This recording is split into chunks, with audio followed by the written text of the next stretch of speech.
Hi friends, hi children's. అందరూ ఎలా ఉన్నారు? నేనైతే చాలా బాగున్నాను. మీరు కూడా బాగుండాలని మనస్ఫూర్తిగా కోరుకుంటున్నాను. సర్వేజన సుఖినో భవంతు. మరి ఇంకొక కొత్త స్టోరీ తెలుసుకుందామా? మీతో పాటు నేను కూడా ఒక అద్భుతమైనటువంటి స్టోరీని తెలుసుకోబోతున్నాను. మరి ఫస్ట్ టైం చూస్తున్నట్లయితే మన ఛానల్ని లైక్, షేర్, సబ్స్క్రైబ్ చేసుకోండి.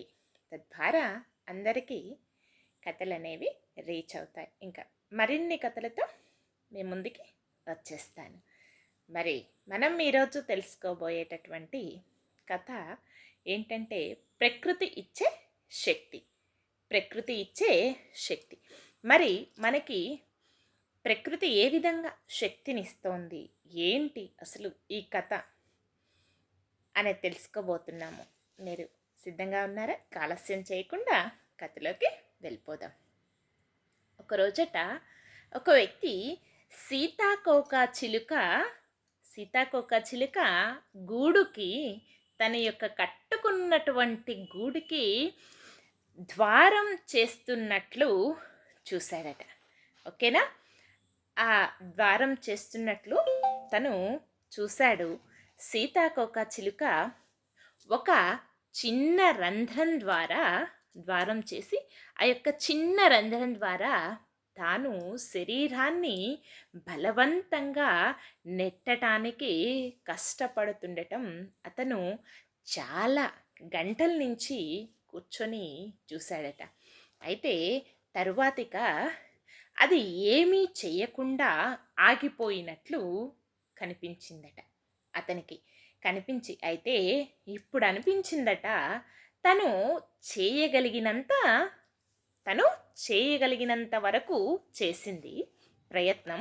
తన గూడు నుంచి బయటికి రావటానికి చేయగలిగినంతసేపు ప్రయత్నం చేసి ఇకపై చేయలేకపోతుంది అని ఆ వ్యక్తి గమనించాడట.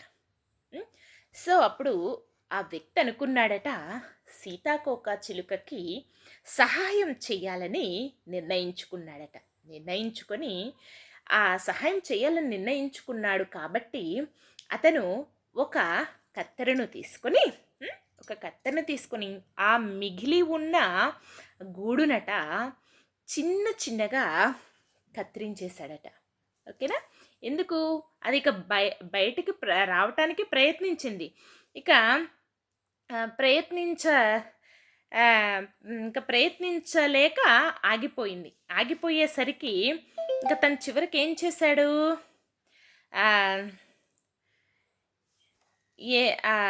ఇక ఈ మనిషి సీతాకోక చిలుకకి హెల్ప్ చేయాలని నిర్ణయించుకొని తను ఏం చేశాడంటే, ఇంకా ఒక కత్తెర తీసుకొని మిగిలి ఉన్నటువంటి గూడిని చిన్న చిన్నగా కత్తిరించాడట. ఆ తర్వాత ఏం జరిగింది? అప్పుడు ఇంకా అది ఓపెన్ అయ్యేసరికి ద్వారం చక్కగా ఆ సీతాకోక చిలుకట తేలికగా బయటపడిందట. ఓకేనా? బయటపడింది. కానీ అప్పుడు ఆ సీతాకోక చిలుక మరి ఎలా ఉంది? అది ఉబ్బిన శరీరముతో చిన్న ముడుచుకొని ఉన్న రెక్కల్ని కలిగి ఉందట. ఓకేనా?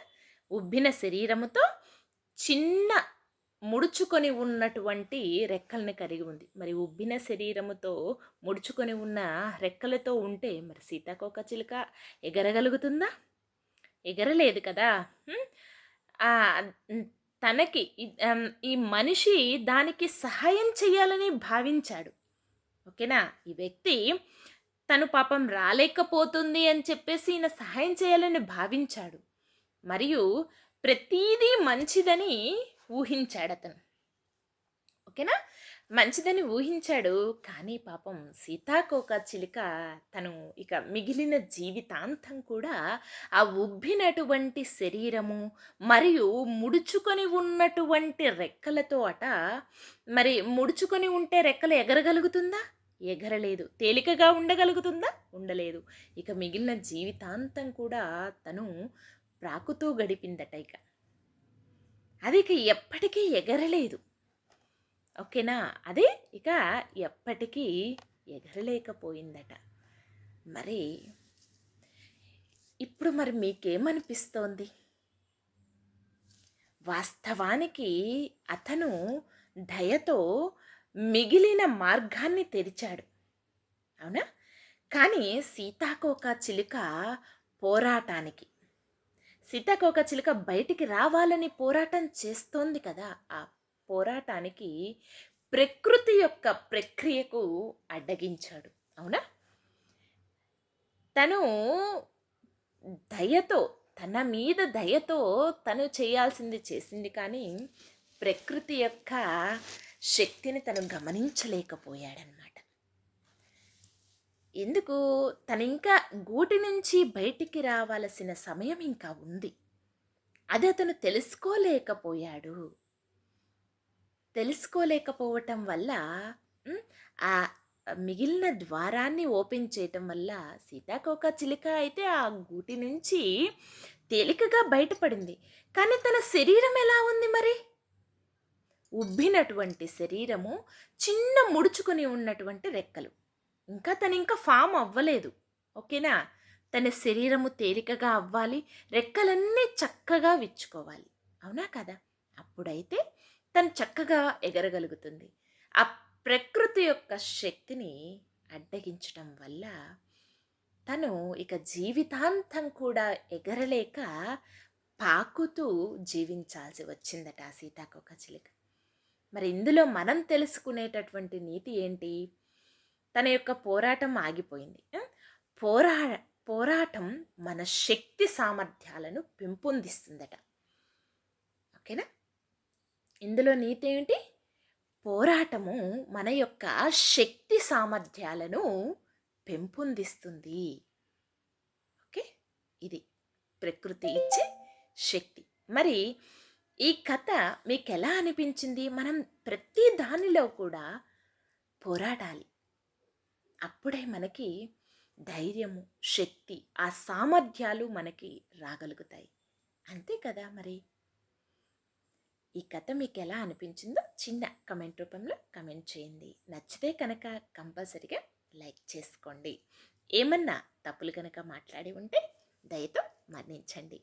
సర్వేజన సుఖినో భవంతు. మరి మరొక కథతో మీ ముందుకు వచ్చేస్తాను. Thank you. మీ విలువైనటువంటి సమయాన్ని కేటాయించి అద్భుతమైనటువంటి కథను తెలుసుకున్నందుకు నాకు చాలా సంతోషంగా ఉంది. ధన్యవాదాలు.